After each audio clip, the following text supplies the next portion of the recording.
Washington Journal continues. Well, here on the Washington Journal, we do a segment called America by the Numbers, where we try to statistically look at certain aspects of American society.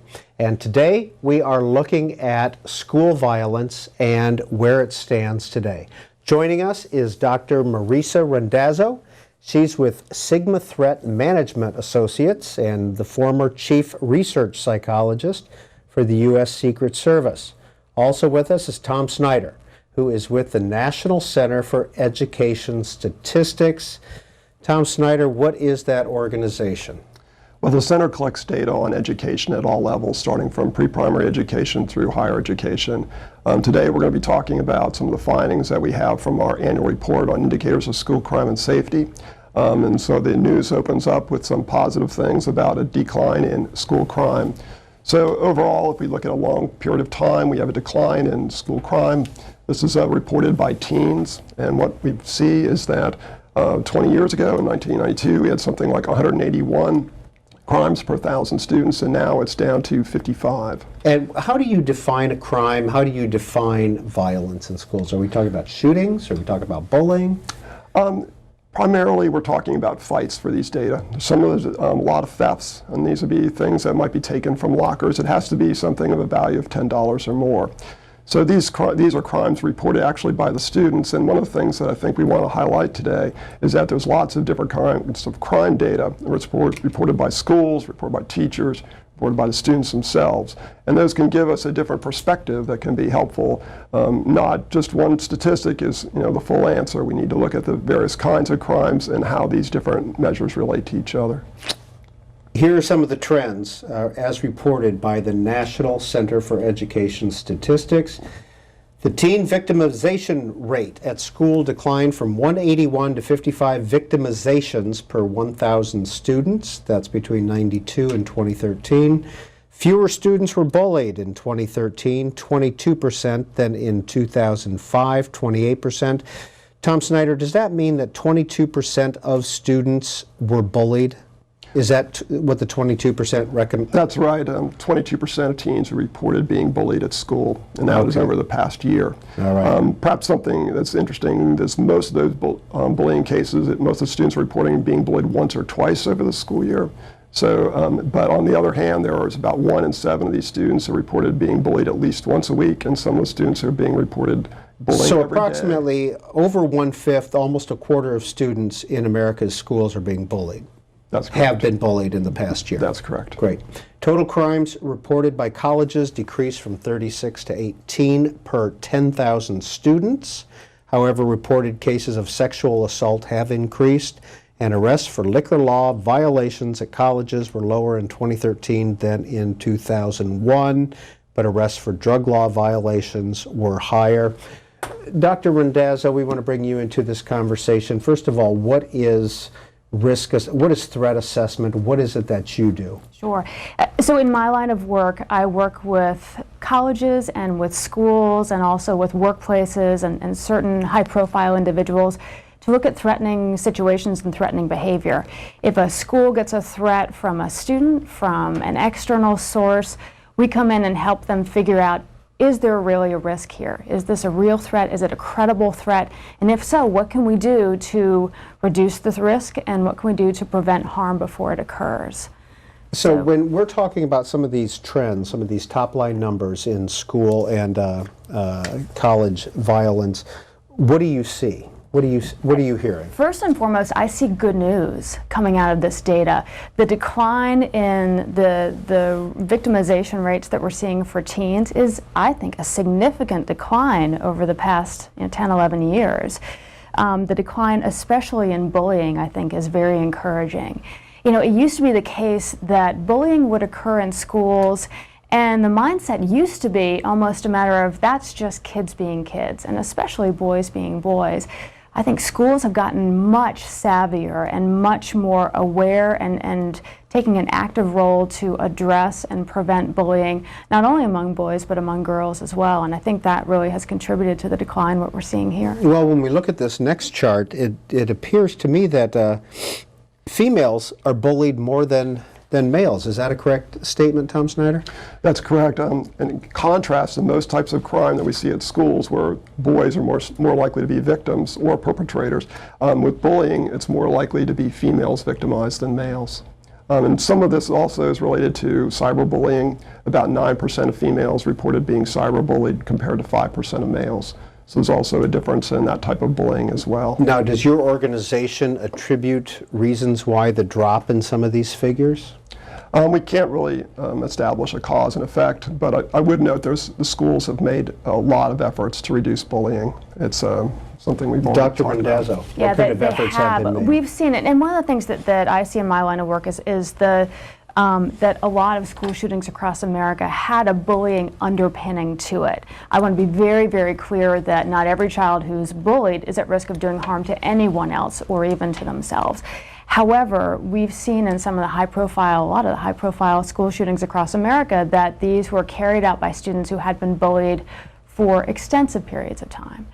So one of the things that I think schools have done in the past 10 years, 15 years is really wake up to the importance of addressing situations as they start to occur and addressing bullying that's occurring not only physically between students that may be occurring on campus, but also in the cyber domain, as Tom was talking about. We see, especially among females, a lot of informational bullying and social bullying that doesn't take the physical form that we often think of when we think of kids bullying other kids. It can take the form of social exclusion. It can take the form of sharing what had been private or confidential information shared between two close friends, now used as ammunition against someone else for social exclusion purposes. So schools, I think, are now taking a very active role in saying, it's not going to happen here, and it's not going to happen between our students in the cyber domain.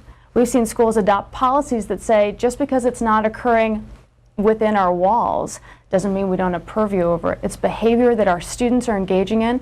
We're going to take some disciplinary measures to address it. Well, let's get the numbers up on the screen, because this is, we want to hear from you and have your participation in this program as well. Parents and students, here's the number for you to call, 202-748-8000. If you're an educator or a school administrator, we want to hear from you at 748-8001. And all others can call in at 202-748-8002. Tom Snyder, to build on what Dr. Randazzo was saying, here's the next chart that we want to look at from your organization. Most public schools have written emergency plans. Walk us through this. Sure. This is looking at the perspective from the schools. So these are data reported by schools, and these are the types of plans that they typically have in place. What we see here is about 9 out of 10 schools, in other words, most schools have written plans to deal with a variety of emergencies, and then greater or lesser numbers are actually drilling the students on those plans. So if we look at something like natural disasters, 9 of 10 schools have such a plan. Nearly all schools also are drilling on those plans. Something less frequent, such as hostages, about 60% of schools have a plan. Relatively few are drilling on those kinds of things. Tom Snyder, is violence in schools a new phenomena? We have measurement back to 1992, so we can comment on numbers from that period forward. But I think it would be naive to believe that there isn't violence from much earlier periods. In fact, we have documentation, just not statistical data, but from the beginning of the 19th century or earlier. Why? Including shootings on schools' grounds. Back earlier than, Yeah. right. I think 1821. Why did you start doing this report in 1992? It was started by the Bureau of Justice Statistics, and so we worked in concert with the Bureau of Justice to develop the survey. There was an understanding that we needed to have more comprehensive information. There already were other surveys that gathered information on crime from police agencies, but there was a need to get also more information about schools as well. Some of the police agency data would cover schools, but it wasn't comprehensive. It only covers certain types of reported crimes. Marisa Randazzo, we had an earlier segment this morning about violence, and we saw that 62 people have been killed in schools this year. Is that a remarkable figure? Is that a low figure?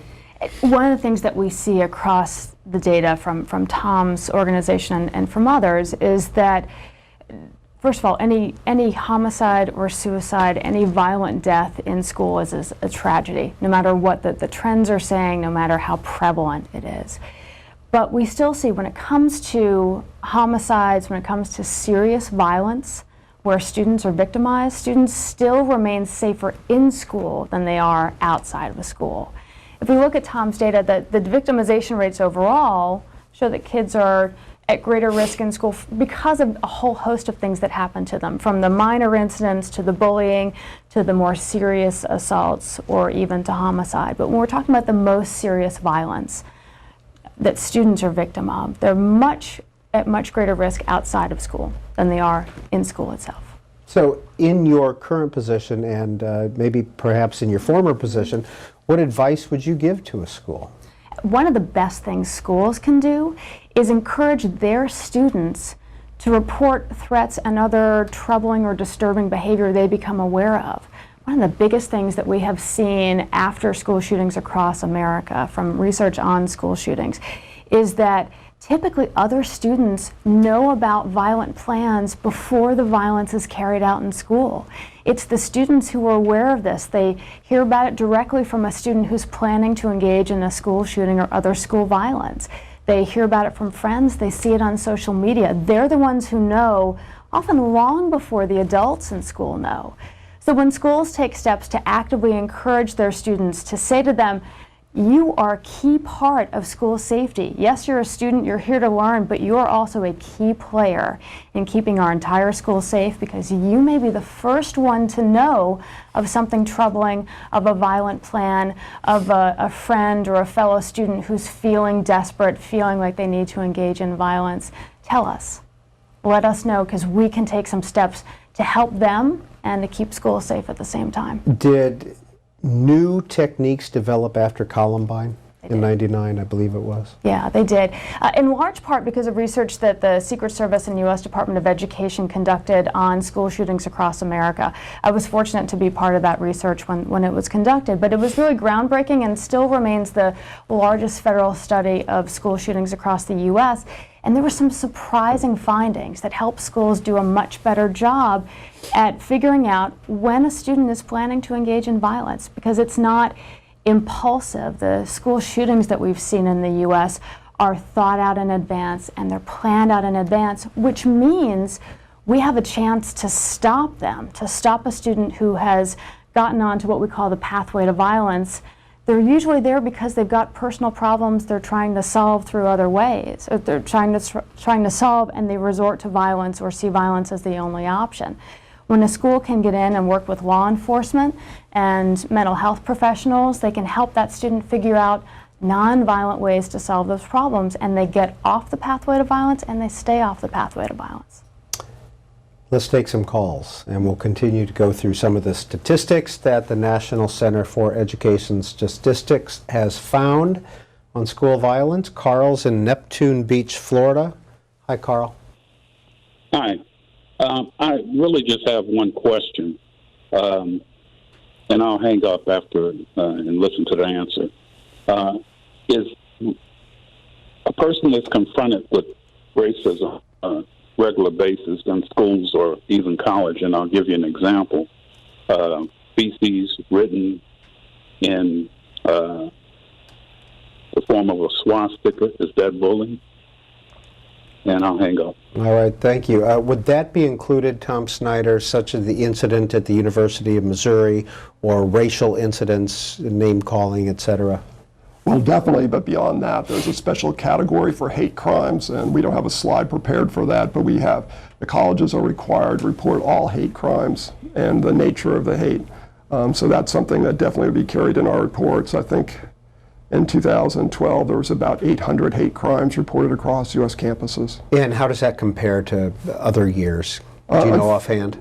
Well, unfortunately, we only have the data for a few years, so we don't really have a time series with that. It's relatively new, but something that we are definitely highlighting. Okay. Over the past 10 years, you report public schools have expanded their security practices. And the first one up there is student uniforms. Why is that a security practice? It can be in the sense that it can students don't have kinds of wear that other students want to take. So if everybody has the same type of clothing, then there's less animosity between the students because somebody has something that somebody else doesn't. Yeah, it can reduce student victimization along a couple of fronts. One is that it evens the playing field so that kids don't have designer this or designer that might be coveted and someone might try to steal.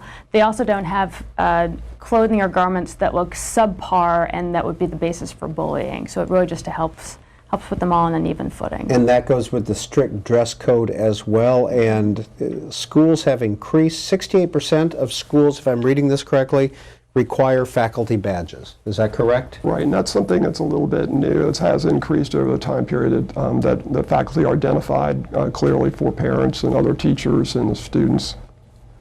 Peter, let me just highlight for that Yep. this underscores something that people often overlook when we talk about school safety, and that is that adults in a school, working in a school, having an affiliation with a school could also pose some risk for harm within the school. So when we talk about school safety, we often default to thinking about harmful students, dangerous students. That's not the case at all. Schools are workplaces as much as educational situations and institutions. So we often, my colleagues and I often work on cases where you've got a staff member who's engaging in behavior that's troubling or threatening, or someone that the school has had to terminate and is now a disgruntled former employee.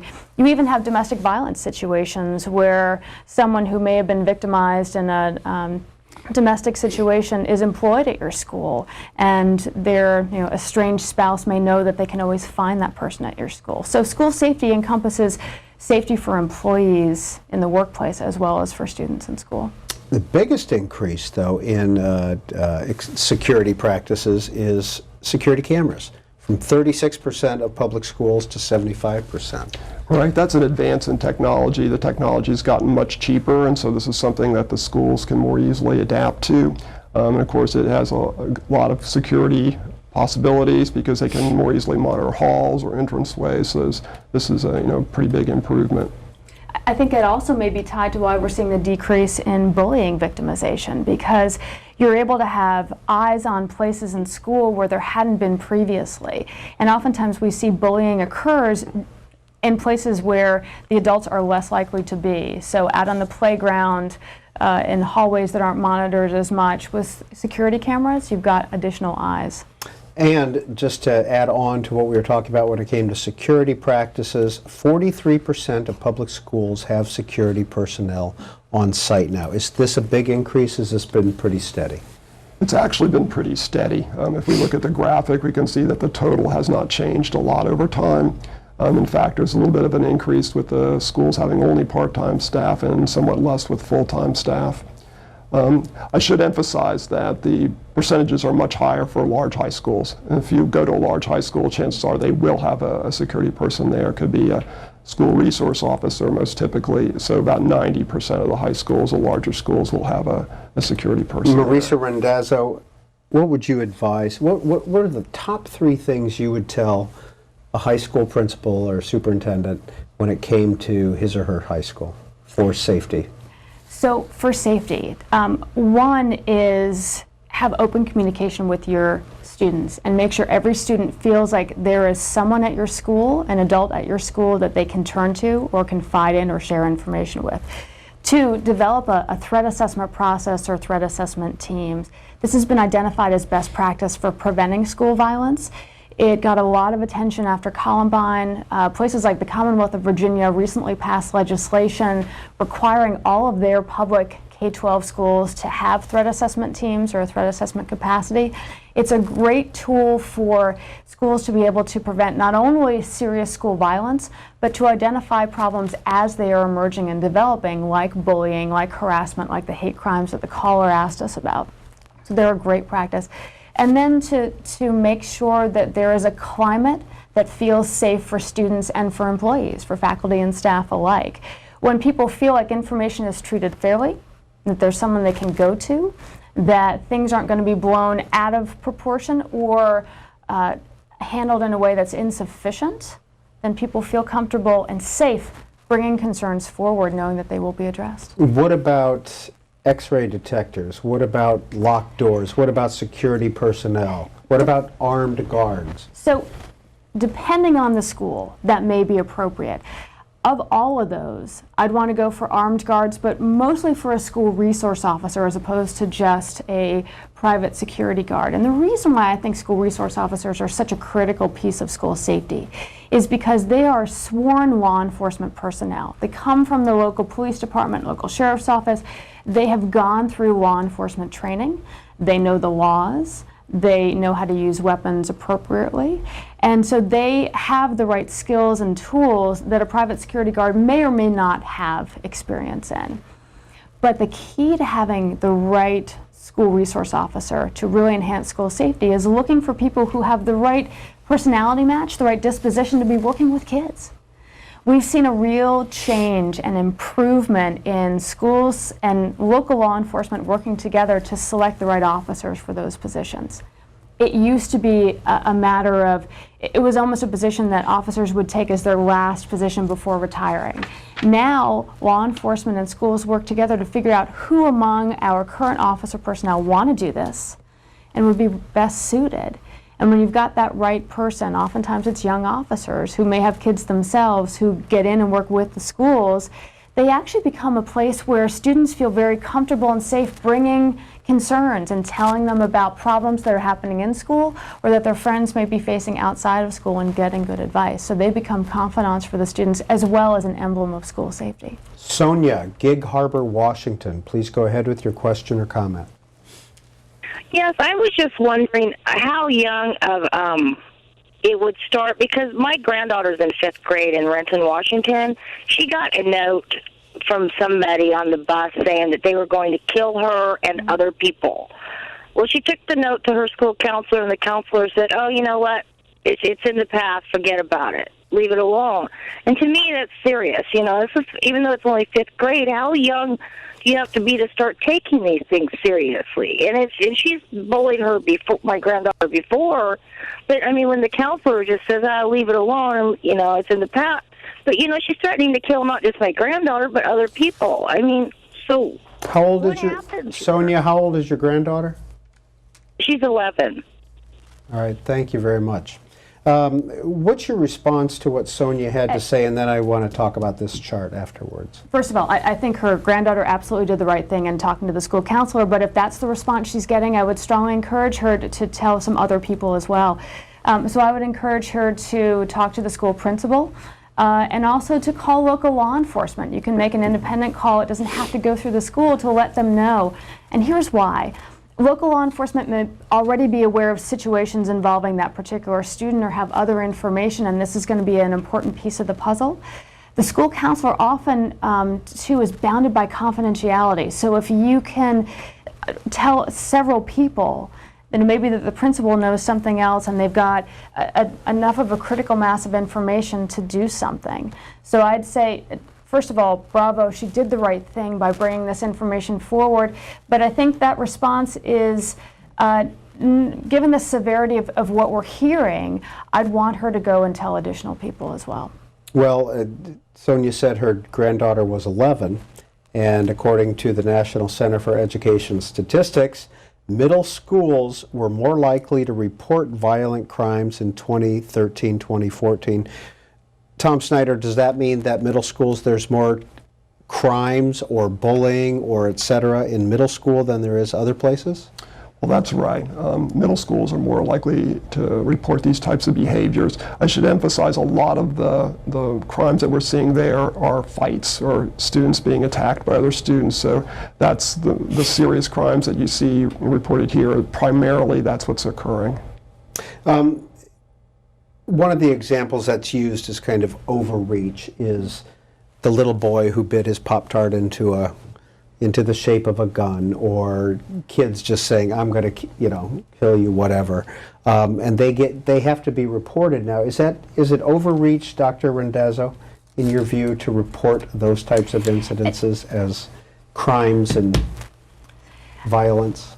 Let me back up with the reporting aspect. I don't think it's overreach at all for someone who sees that, hears about it to report it to a teacher, principal, school resource officer, because they can look into it and see, is this something serious or not? Oftentimes we don't see the entirety of a situation. We hear about things, so go ahead and pass that along. The overreach part comes where there is automatic suspension or automatic expulsion for something like that. And that's something that we saw previously that I think schools are really moving away from, and that is zero tolerance policies, where there is an automatic response. If someone says something, regardless of the context, they, as you were talking about with the Pop-Tart, they'd chew it into the shape of a gun. When I happened to see that particular incident, I thought it actually looked like the state of Idaho. So if we look at what is this, what was being done, what is the student's perspective on what was being done? Let's look at this reasonably, objectively, and let's also gather some other information. Are there other students who are worried about what they saw? Are there teachers who are worried about how this particular student is doing? Do local law enforcement know things that maybe there's been Department of Social Service involvement, there's stuff going on for the student that's particularly chaotic or disruptive or dysfunctional? But without that context, we don't know, and so to have a policy where schools have to take certain very severe disciplinary measures in response to these things, that's where it feels like overreach, and that's what can result in a climate that feels to students and to employees that it's not safe to bring these things forward because they don't know what's going to happen if they do. Janet's calling in from Boston. Hi, Janet. Hi, how are you? Good. Can you hear me? We are listening. Please go ahead with your question or comment.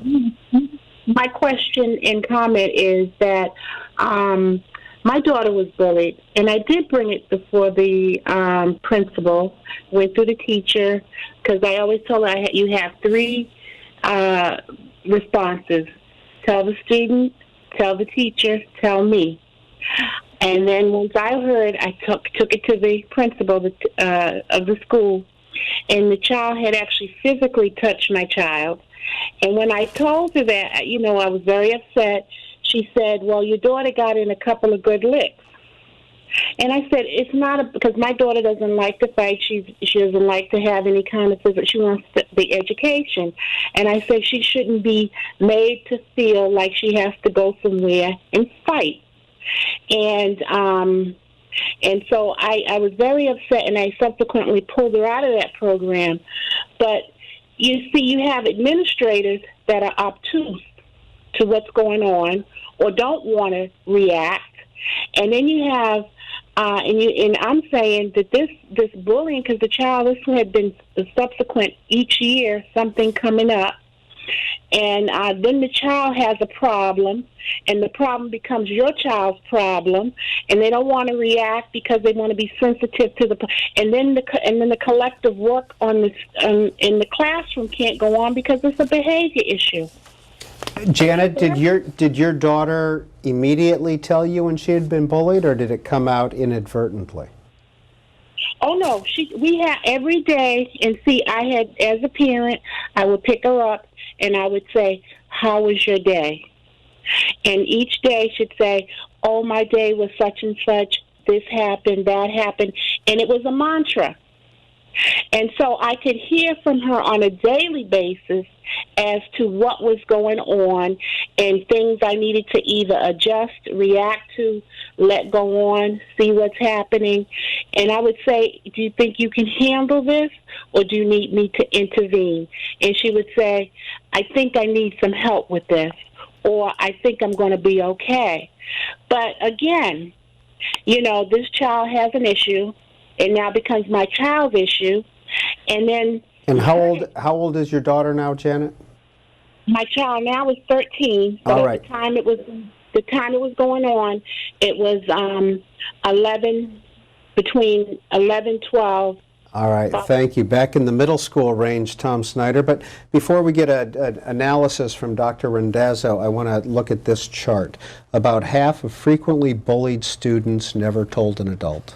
Right, and this is perhaps the areas of greatest concern about those students who are bullied. Some of the ones bullied every day or bullied once a week, they haven't told an adult. And I think that's just what we're getting to here, to talk about the importance of notifying and perhaps more than one person, but certainly at least one adult, and more likely the school personnel as well as parents. And that's the second time a parent of a female middle schooler has called in. Dr. Rendazzo, your and I think response that for could be Janet. part of it too, is that I think there as many advances as we've seen schools make generally across the country in taking a better stance against bullying. We still have individual administrators here and there who don't see it quite the same way, and I think who often may default to, whether it's two girls, therefore it can't be that bad. The truth is it can be very, very bad, especially to the girl who's feeling victimized. I want to say to the caller that I think, first of all, her daughter has a wonderful advocate in her, and I think that the quality of the relationship is going to help her daughter be resilient across a whole host of issues and challenges throughout her lifetime. And I'm sorry that the response that they appear to have got was one that felt dismissive. But again, I would encourage her to report to other people if she's not getting a satisfied response. And sometimes as parents, we have to be a little bit of a thorn in the side of administrators or school personnel and saying, no, I don't think you understand. This is more serious, and I don't think dismissing this is appropriate. One thing that school personnel often don't realize is that students who are the bullies in school, the frequent bulliers, the people who engage in chronic bullying, the ones who are often identified as the source of the problems, when we actually look at them statistically, they are often students who are actually clinically depressed or who would qualify for diagnoses and help along a mental health spectrum, usually around depression. So oftentimes what we see as bullying behavior is in fact a symptom that with the right evaluator, with the right mental health care, can be addressed well and actually provides wonderful relief for the person who had been engaging in the bullying behavior, as well as for people that they had victimized. So when we see a student who is bullying, instead of saying, well, but they said your child was the problem, well, this person said the other student was the problem, let's look at what's behind the behavior, especially when we hear multiple reports, and say, what can we do to help address the student's behavior beyond discipline? That it may be something that they need more care from a mental health perspective. Tom Snyder, all this information that we're looking at, is it available to the public online? Sure, all this information is available at nces.ed.gov. It's at the bottom of the slides. Roy is in Cambridge, Massachusetts. Roy, you're on the Washington Journal. We're talking about the statistics around school violence, etc. Please go ahead. Okay, I have two comments and a question. One is regarding Ms. Rendazzo's emphasis on school resource officers. There was an incident recently, I think in Ohio, where the gentleman was fired because he was allegedly too violent with the student who was really confrontational with him. So he was trained in that area, and still he had a problem. On the other hand, in general, bullying is a problem. Granted, I think it's being emphasized too much in public schools, and they're forgetting what their primary mission is, namely educating students. And my question has to do with resolving these problems with students that get violent in school or school violence in general. In 1965, Senator Patrick Moynihan, did a study on families, and he found that families that don't have a father present, the young men grow up and they have a more likelihood of being violent. Currently, John DeLulio is one of the experts in that area, says the same things that Patrick Moynihan found. So do you ever consider that fact finding and that report in trying to resolve this problem? Thank you, Roy.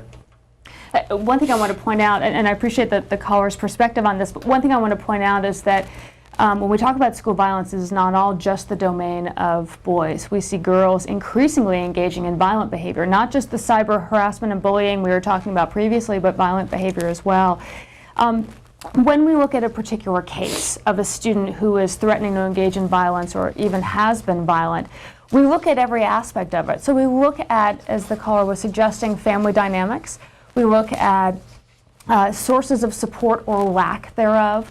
We look at how well the student is doing in school, not just from an academic perspective, but really in terms of social adjustment and emotional development as well, and look to see at where there are some unmet needs and what we can do to help address the problem. Because what we see at the root of most violence are personal issues and problems that that student is facing that they are choosing to handle through violent means or don't see any other options.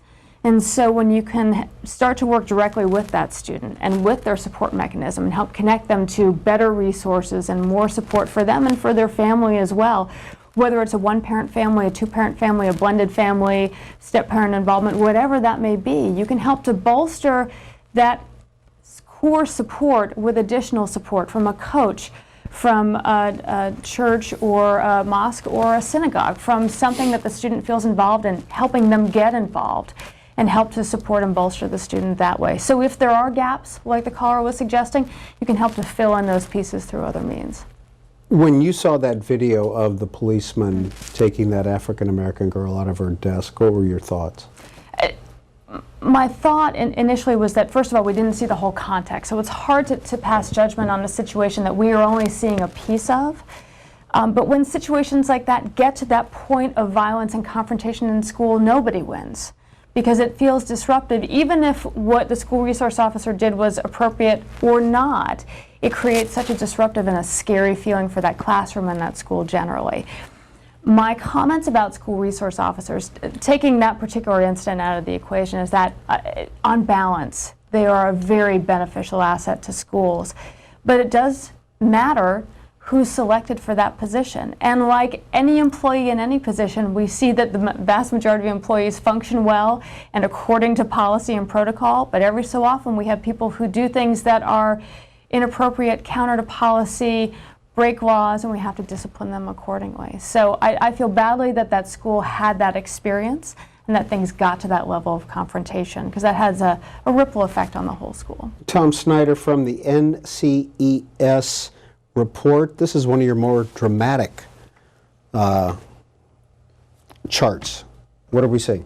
Well, we're seeing a decline overall in school crime, both away from school and at school, and this is part of a historical pattern. We've had less progress in the most recent years, but certainly if we look at a long period of time, we can see that school crime has decreased. And what do you attribute this chart to, this fall? Or don't you, at NCES, attribute?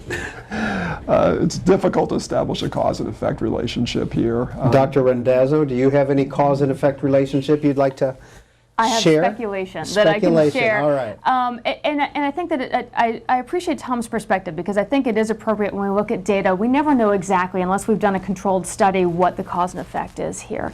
But I think what we have seen over the past decade, 15 years, is a much greater awareness and attention to the issues of what's going on in our schools beyond the educational mission. There's been a lot of policy debate around the educational mission and how best do we fulfill that. But at the same time, recognizing that schools are small communities for students that affect the quality of life for the students and for the employees alike. I think, unfortunately, it has taken the mass tragedies of school shootings to raise that awareness on a national level, but because we're there now, schools generally are taking a much more active and proactive approach to looking at their climate, at their school security procedures, at how they interact with their students, at how they treat their employees, and I believe it's because of those collective efforts that we are seeing a decline. Walter is calling in from New Orleans. Hi, Walter. Please go ahead with your question or comment.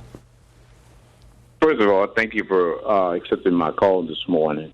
My point is, I'd like to bring up is that I know a few people who are in the teaching profession, and I think the climate in the classroom really dictates as to what they could do. And to me, they seem like they're bullied to a certain degree. There are certain areas that they won't go in or they won't challenge if it's not severe, because they are intimidated by the people in the class. So you're saying the teachers, Walter, you're saying the teachers are intimidated or bullied? Yes.